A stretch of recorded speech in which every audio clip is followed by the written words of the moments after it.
नमस्कार दोस्तों। डॉक्टर अंबेडकर की भूमिका धूप के समान थी पूना पैक्ट में। साफ सुथरी, जो हिंदू समाज अछूत समाज को अपना अपना नहीं सकते, वह उस पर संयुक्त निर्वाचन क्षेत्र की अनिवार्यता कैसे लाद सकता है भला।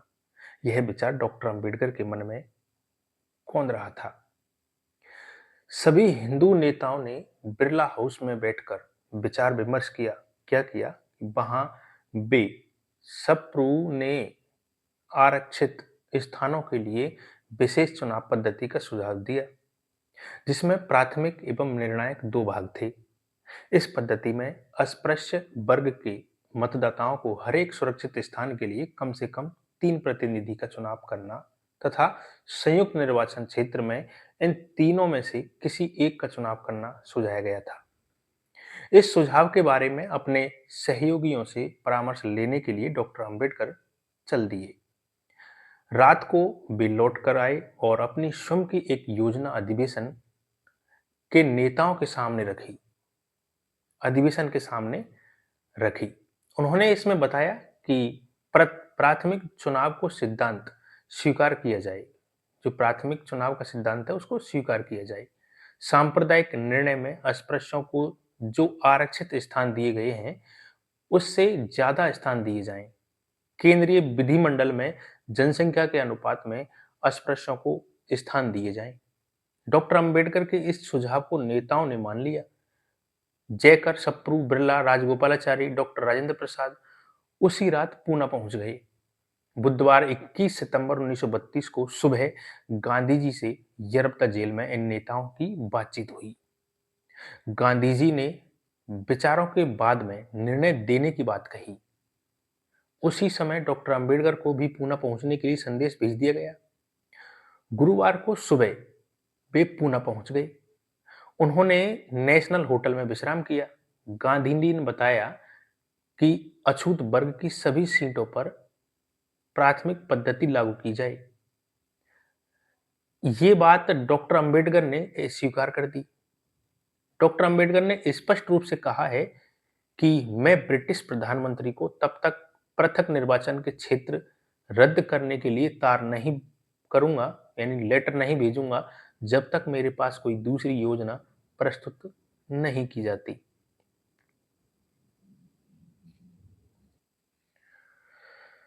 दोपहर को वे जयकर व सप्रू, पंडित मालवीय ने गांधी जी से मुलाकात की।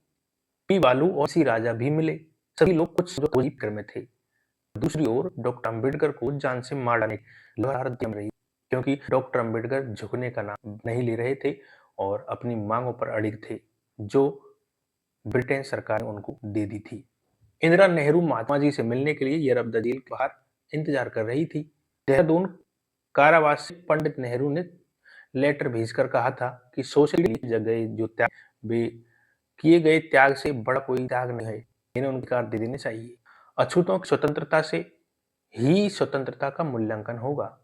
गुरुवार को 4 बजे गांधी और अंबेडकर मुलाकात का समय निश्चित किया गया, किंतु कमेटी सदस्यों से गांधी जी दिन भर बातचीत करते करते थक गए तो उन्हें विशेषता थी, इसलिए 5 बजे समय किया गया।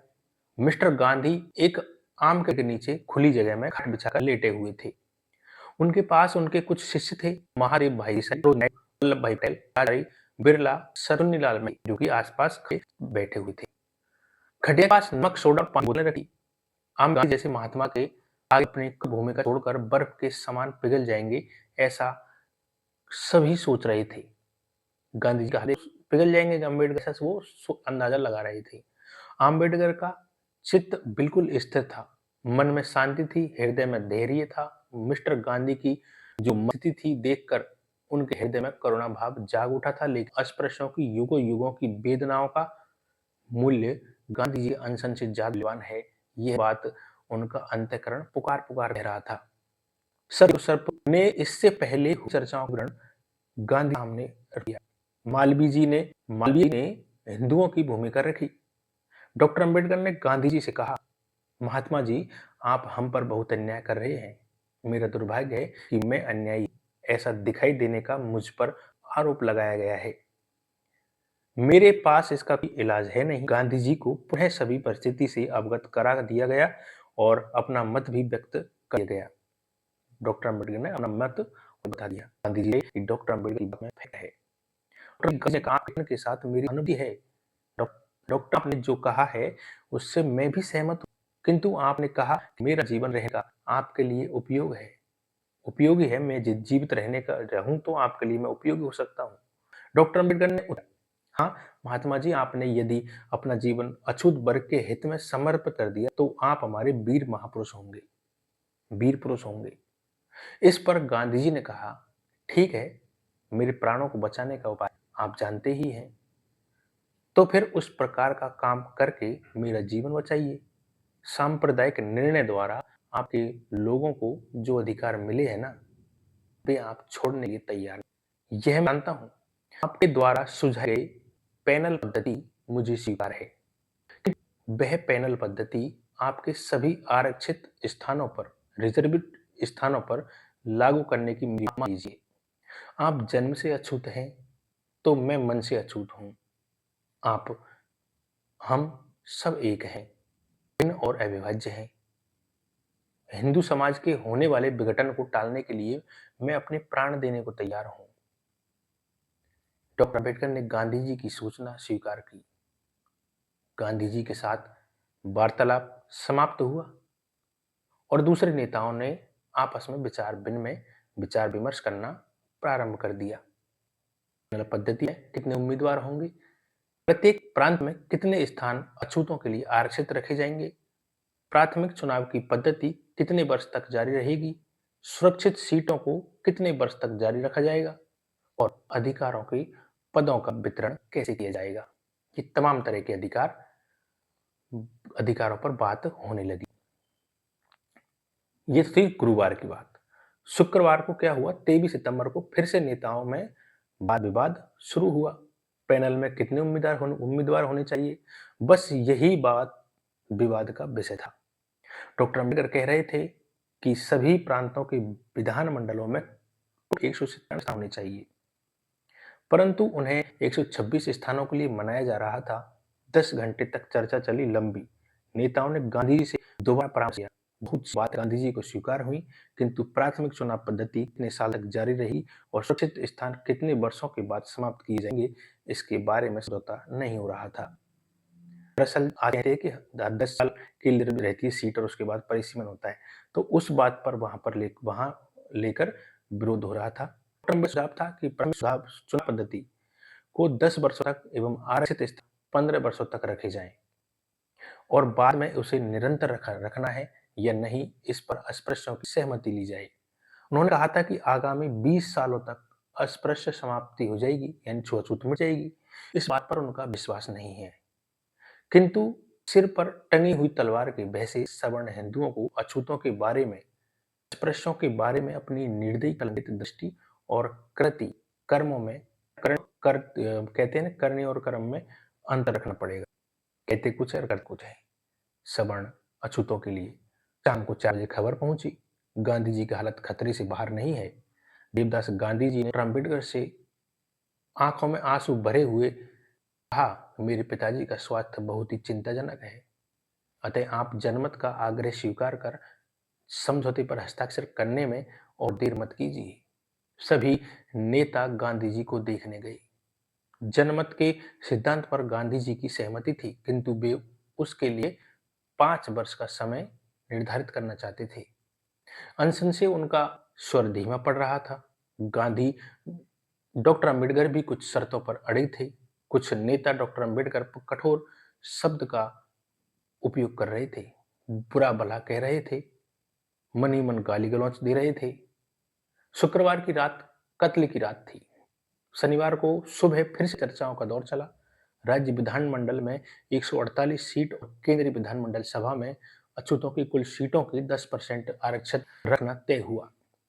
जनमत की सीमा समय पर केवल निर्णय नहीं हो रहा, जनमत की समय सीमा पर कितने साल का रखना है, कितने साल का नहीं।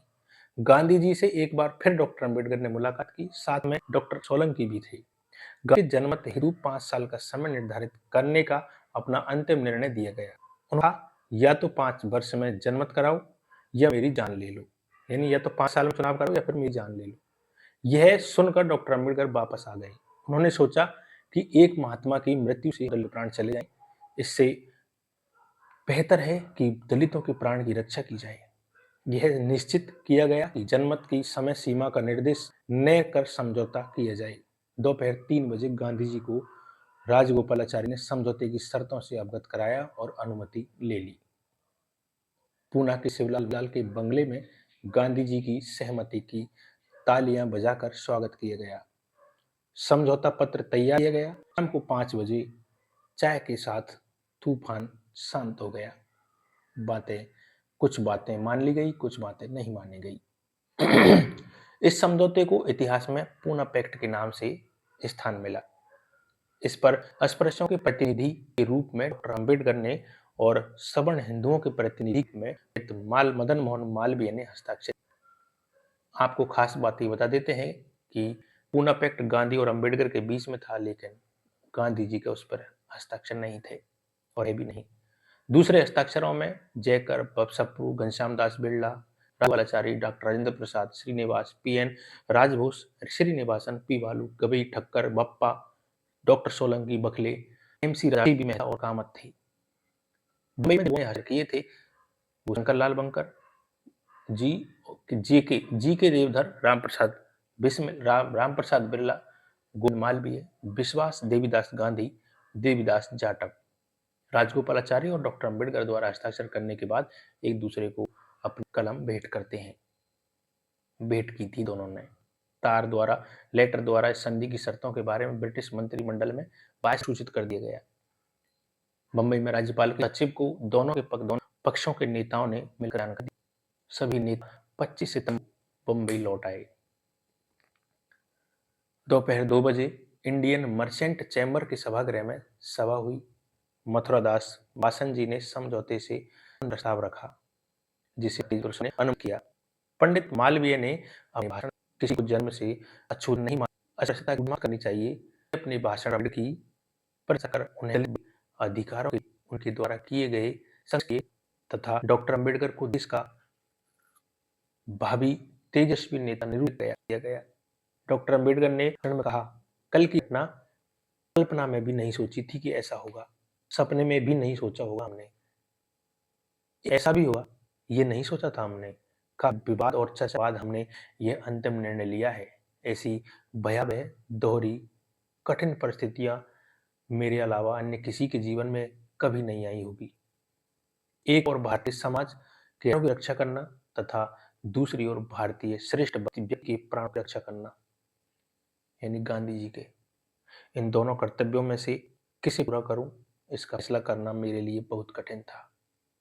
किंतु अंततः गांधी जी, सप्रू और राजगोपालाचारी के सहयोग से हम निर्णय पर पहुंच ही गए।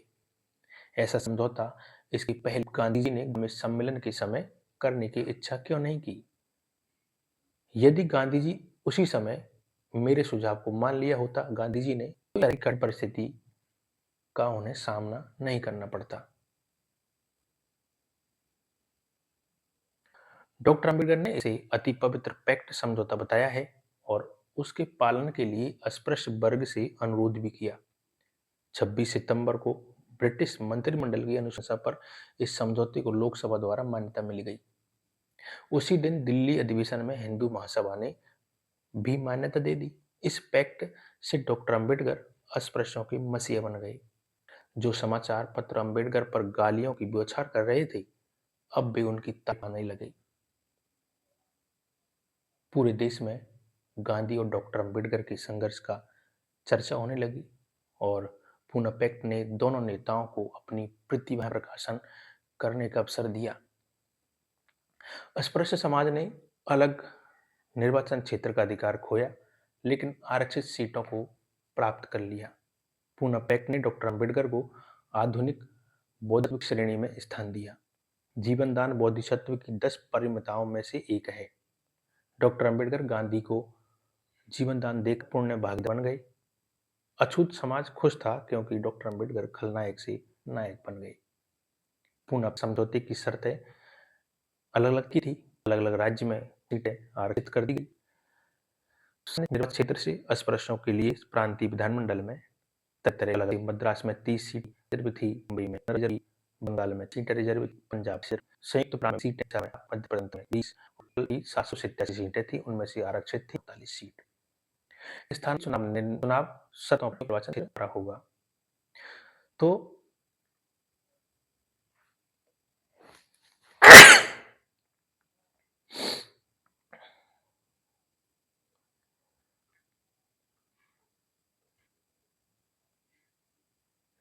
लोथियन समिति की अनुसार योग्यताधारी समाज अधिकार रहे।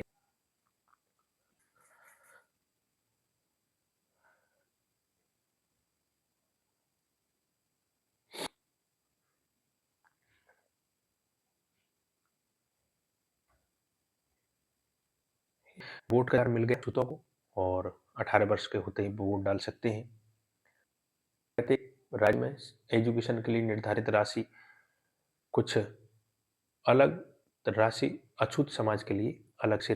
इस संधि के अनुसार विभिन्न प्रांत के विधानमंडलों में अस्पृश्य जनसंख्या के अनुपात में निम्नलिखित आरक्षित स्थानों का प्रावधान दिया गया, जो कि बंगाल में 80 में से 30 सीटें रिजर्व थी, मुंबई में 108 में से 15 सीटें रिजर्व थी, बिहार और उड़ीसा में 114 में से 18 सीटें रिजर्व थी, मद्रास में 153 में से 30 सीटें, पंजाब में 43 में से 8 सीटें और बरार में मध्य प्रांत में 88 में से 20 सीटें थी।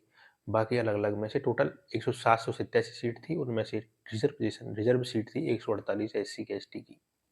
कुछ लोग कहते हैं कि पूना पैक्ट से अस्पृश्यों को 148 स्थान, जबकि सांप्रदायिक निर्णय में 78 स्थान थे। स्थानों की वृद्धि पूना पैक्ट की बड़ी उपलब्धि है। लोग कहते हैं कि अस्पृश्यों के हितों की दृष्टि से इससे बड़ी हानि कभी नहीं हुई, बहुत बड़ी हानि थी। जातीय फैसले द्वारा पृथक निर्वाचन क्षेत्र दिया गया था। पूना पैक्ट ने इस अधिकार को छीन लिया। अपना सच्चा प्रतिनिधि चुनने का अधिकार अस्पृश्यों ने खो दिया। अस्पृश्य उम्मीदवार की विजय अस्पृश्यों के मतों पर निर्भर रही। सवर्ण मतदाताओं को अछूत उम्मीदवार चुनने का मौका मिला, अर्थात किसी पार्टी द्वारा चाहे किसी तरह का अस्पृश्य उम्मीदवार किया गया हो, उस पार्टी के सवर्ण मतदाताओं के मतों से उस अस्पृश्य उम्मीदवार की जीत सुनिश्चित होने लगी। संयुक्त निर्वाचन क्षेत्र के फलस्वरूप ही 1952 तथा 1954 में डॉक्टर अंबेडकर को कांग्रेस के उस उम्मीदवार ने किया जो डॉक्टर अंबेडकर की तुलना में उच्च था। अछूत वर्ग के कई विधायक और सांसद दल के अनुशासन के नाम पर दलित विरोधी नीतियां पर मौन धारण किए रहते हैं। आज भी उनमें जो स्वार्थ भावना आई है ना, वह पूना पैक्ट के द्वारा निर्मित संयुक्त निर्वाचन क्षेत्र देन है। पूना पैक्ट से डॉक्टर गांधी की प्राणदान के रूप में पूरे विश्व भर में फैल गई और 14 नवंबर 1932 को जनता के लिए लिखे गए पत्र में डॉक्टर अंबेडकर ने लिखा था कि जहाज पर मेरे साथ जो चर्चाएं की जाती है उसका मुख्य विषय पूना पैक्ट ही रहता है। भारतीय को हिला देने वाला गांधी का 10 दिन का अनशन और उसका गंभीर रूप इसकी अनेकों के मन में ऐसी छाप पड़ी जिससे वे कभी भूल नहीं सकते। एक यूरोपियन यात्री मेरी ओर उंगली का इशारा करते हुए अपने मित्र को मेरा परिचय देते हुए धीरे से कह रहा था कि ये देखो व्यक्ति, यह वही व्यक्ति है, इसी के हाथ के नए इतिहास के पन्ने लिखे जा रहे हैं। ऐसा वो लोग आपस में बात है डॉक्टर अम्बेडकर के बारे में। इसी के आगे लिखा है, पूना पैक्ट पर हस्ताक्षर करने के बाद यह खुशखबरी सुनाने के लिए गांधी ने गए। गांधी जी से माननीय राजगोपालाचारी ने कहा, डॉक्टर अब हमारे विचार के हो गए हैं। तब गांधी जी ने कहा था, वाह कितनी अच्छी बात है डॉक्टर अम्बेडकर, हम विचारों के हो गए हैं। मनुष्य के विचार पर कोई बंधन। डॉक्टर अम्बेडकर के विचारों पर गांधी जी का कथन था, मैं गांधी जी के विचारों का अनुयायी बन रहा हूँ। ऐसा न कहते हुए गांधी जी के विचारों परिवर्तित हो रहे हैं। डॉक्टर अम्बेडकर के इस कथन से पूना पैक्ट की सफलता का श्रेय किसके सिर बांधा गया है, यह स्पष्ट होता है। तो हमने आपको वीडियो पूना के बारे में ये बताइए कि था सेपरेट इलेक्टोरल दोहरा मत का अधिकार था और सेट इलेक्टोरल थे, यानी हमको पर्सनल हमारी कौन-सी मिलने वाली थी और 2 मत का अधिकार मिलने वाला था। यानी एक वोट तो हम अपने लोग को देंगे, अपने आदमी को देंगे, अपने प्रतिनिधि को देंगे और दूसरा हम सवर्ण कास्ट के व्यक्ति को दे सकते हैं या नहीं भी दे सकते, वो हमारी इच्छा है। और हमारा आदमी तो जाएगा ही जाएगा संसद में और उसके आदमी के साथ मतलब हमारा आदमी डेफ़िनेटली हर विधानसभा क्षेत्र में 2 सीटें होती।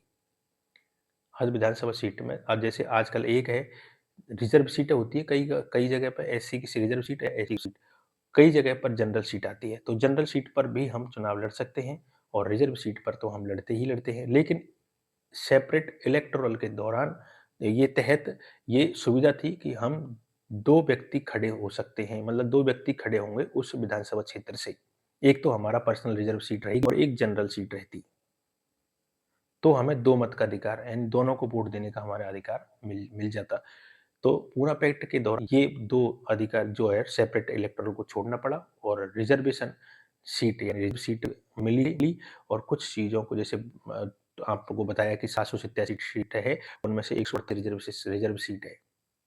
तो तमाम विधानसभाओं में भी और संसदीय क्षेत्रों में भी रिज़र्व सीट रखी गई है और उनको कितने सालों में समाप्त करना है, कितने सालों तक परिसीमन करना है, ये बातों पर भी उनका वाद-विवाद चला था काफ़ी। ये था पूर्णा पैक्ट का सारा निचोड़ जो मैंने आपको बताया है। बाकी मैं बाबा साहब का वॉल्यूम मँगाऊँगा, उसके बाद मैं आपको और तरह की जानकारी आपको देता रहूँगा। सुरक्षित रहें, सावधान रहें, मिलते हैं अगले वीडियो में, तब तक पेड़ लगाना बिल्कुल ना भूलें। जय भीम, नमो बुद्धाय, जय संविधान।